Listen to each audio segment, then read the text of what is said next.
Halo Sobat Muda Diaspora, apa kabar? Saya harap semuanya baik-baik dan sehat-sehat aja. Perkenalin, nama saya Dedi. Saya salah satu youth leader di City Freedom dan saya juga melayani di Son of Hope.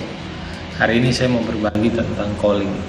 Nah, untuk usia muda, dan saya juga pernah, tapi saya masih muda sih, bukan pernah muda, saya akan terus muda. Jadi untuk usia kita ini seringkali dari usia masa-masa pertumbuhan, dari usia SMP, SMA, kuliah, bahkan kerja, kita masih suka tanya sama Tuhan, Tuhan sebenarnya apa sih calling saya? Bener nggak sih ini pekerjaan saya ini yang Tuhan mau? Jadi hari ini saya mau bahas calling. Firman Tuhannya bilang di Roma 8 ayat 28-29, demikian firman Tuhan. Kita tahu sekarang bahwa Allah turut bekerja dalam segala sesuatu untuk mendatangkan kebaikan bagi mereka yang mengasihi Dia, yaitu bagi mereka yang terpanggil sesuai dengan rencana Allah.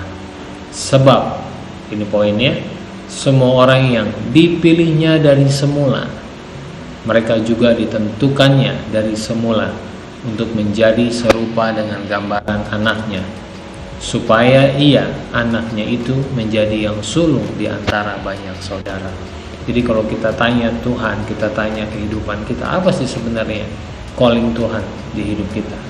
Jawabannya cuma satu, menjadi segambar dan serupa Kristus. Dan untuk menjadi segambar dan serupa, kita perlu bergaul dengan sumbernya, yaitu Tuhan Yesus Kristus. Dia sudah memberikan Roh Kudus di dalam kita untuk menolong kita untuk mengerti karakter apa yang Tuhan mau. Kalau kita terus baca firman Tuhan, kita akan mulai mengerti apa panggilan Tuhan dalam hidup kita untuk menjadi segambar dan serupa. Jadi, apa aja profesi kalian, apa aja yang sedang kalian kerjain, kalian harus ingat bahwa panggilan kita adalah menjadi segambar dan serupa dengan Kristus. Which is itu dalam sikap kita, dalam perkataan kita, dalam perbuatan kita, sehingga orang yang tidak mengenal Kristus, mereka akan melihat Tuhan yang kita sembah dari kehidupan kita setiap hari.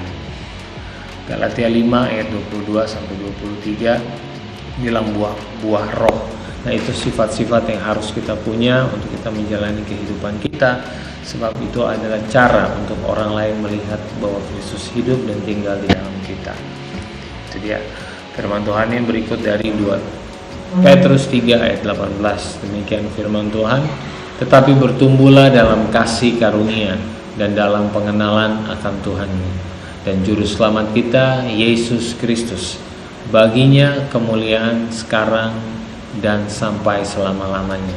Jadi kalau kita mau tahu pertumbuhan kita, apa yang menjadi indikator dalam pertumbuhan kita?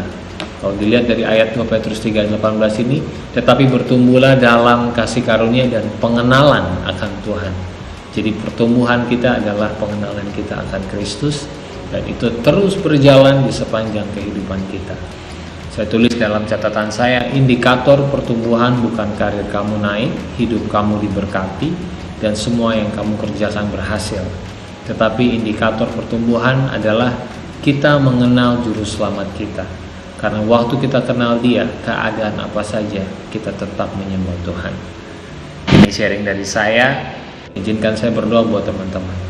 Tuhan, terima kasih bahwa Tuhan sudah menyampaikan kabar baik bagi kami semua.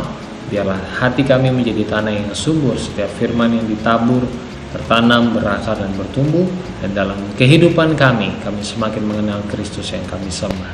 Terima kasih Tuhan, kami berdoa dan kami bersyukur untuk setiap firman Tuhan yang sudah ditabur di dalam hati kami. Di dalam nama Yesus kami berdoa dan kami bersyukur. Amin. Tuhan Yesus berkati.